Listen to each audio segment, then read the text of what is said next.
تو ہوں میں جتنی تقاریر یہاں پہ ہوئی ہیں جذباتی نوعیت کی، ان میں ایک اضافی جذباتی تقریر کا اضافہ بھی کرنا چاہتا. میں ایک لاجیکل بات کرنا چاہتا ہوں، آپ سے گزارش کرنا چاہتا ہوں ہاتھ جوڑ کے.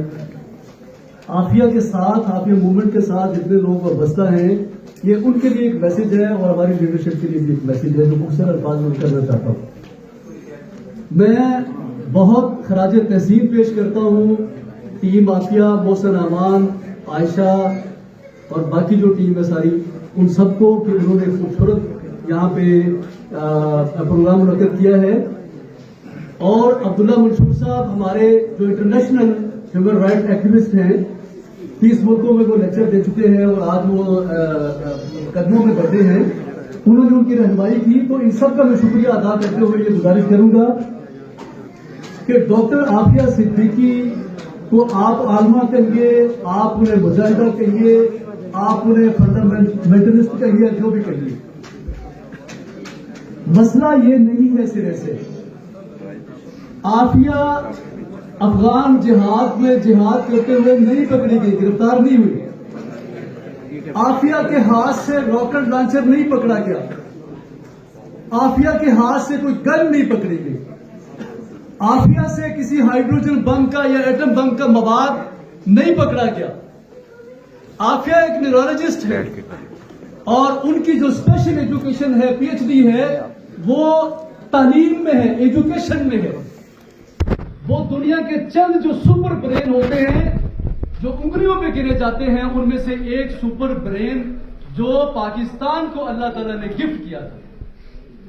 امریکہ میں تعلیم کے دوران انہوں نے اپنی پی ایچ ڈی ایجوکیشن کے اوپر کیوں مختص کی؟ اس بنیاد کے اوپر کہ دنیا کے اندر جو اصل کشمکش ہے وہ سامراجیت کی کشمکش ہے. کچھ ایسی قوتیں جو اجارہ دار قوتیں ہیں، جن کے پاس پاورز ہیں. میں اسے مذہبی کشمکش نہیں کہتا، میں معافی چاہوں گا ہمارے دوستوں سے، جذباتی دوستوں سے. وہ جو سامراج ہے، جو طاقتور لوگ ہیں، وہ یہ چاہتے ہیں کہ کمزور ملکوں کے اوپر، کمزور قوموں کے اوپر، تھرڈ ورلڈ کے اوپر اپنی اجارہ قائم رکھیں.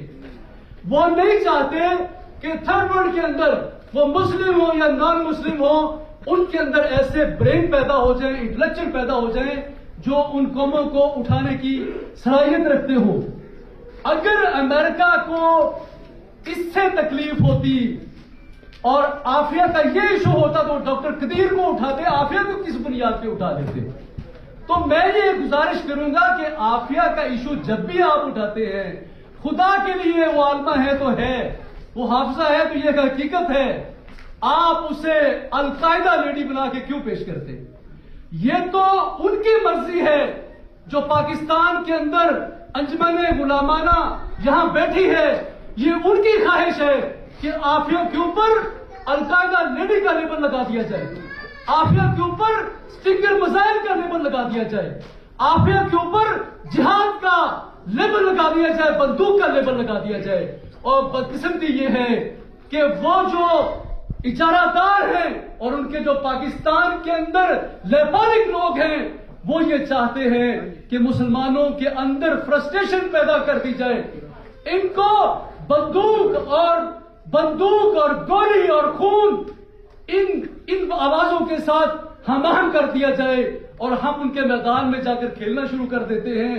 آج جو کشمکش ہے، اس میں آپ سرخرو ہو سکتے ہیں علم کے ذریعے سے، ٹیکنالوجی کے ذریعے سے، صلاحیت کے ذریعے سے اس کشمکش میں آگے بڑھیے جس کا ادراک ڈاکٹر عافیہ صدیقی نے کیا. میں یہ کہتا ہوں کہ عافیہ کو اس کے عالم ہونے پہ، حافظ اور مسلمان ہونے کی بنیاد پر نہیں اٹھایا گیا. عافیہ کو سپر برین ایجوکیشنسٹ ہونے کی بنیاد پر اٹھا لیا گیا کہ اگر وہ پاکستان کے اندر اس کا نظام تعلیم رائج ہو گیا تو یہ ایک ماڈل بن جائے گا. پاکستان اور تھرڈ ورلڈ بالخصوص یہ ان کے مغرب کے برابر کھڑی ہو جائے گی. ان کی ٹانگیں کانپتی ہیں جب اس طرح کے لوگ پیدا ہوتے ہیں. وقت نہیں ہے، میں مختصر کروں گا اپنی بات کو. دیکھیے، آپ تھرڈ ورلڈ میں، مسلم ورلڈ میں دیکھ لیجئے، ڈاکٹر سمیہ کو اٹھا لیا گیا. اسی طرح سے وہ